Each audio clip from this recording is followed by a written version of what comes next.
де білеміз. Табиғатта құстың орны ерекше.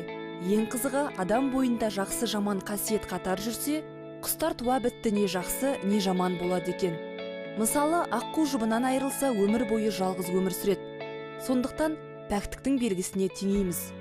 Ал қарлығашты өзімізге дос, жанашыр санаймыз.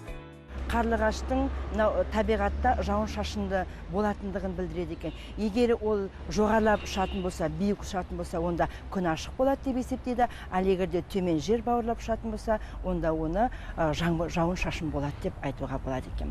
Енді тіпті мынау есігіміздің алдында жүретін қарға, одан сауысқан, саңқылдап жүретін, қарқылдап жүретін қарға, оларды зиянды құстар деп те атауға болады. Дегенмен де олардың да өзінің келтіретін пайдасы бар.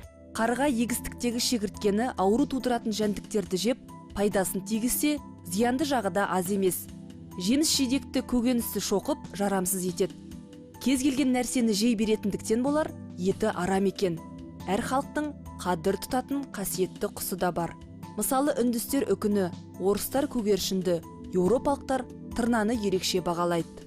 Қазақ халқы қыран құстарды өздері құрметтейді, қастерлейді. Оларды қолға үйретіп, табиғатпен етене араласып, оларды аң құстарға баулайды. Тағы да бір ерекше құсты айтып кеткім келіп тұр, ол жапалақтар отрядына жататын үкі.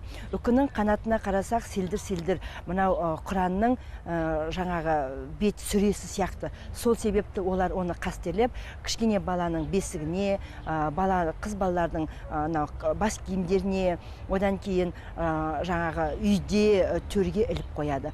Құстар қамқорлық жасаған адамды ұмытпайды. Егер қатер төнсе, қарсылықта көрсете алады. Әлемдегі ең қауіпті құс казуар екен. Оның 12 сантиметрлік қанжар тұмсығы кімді болсын ажал құштыруы мүмкін.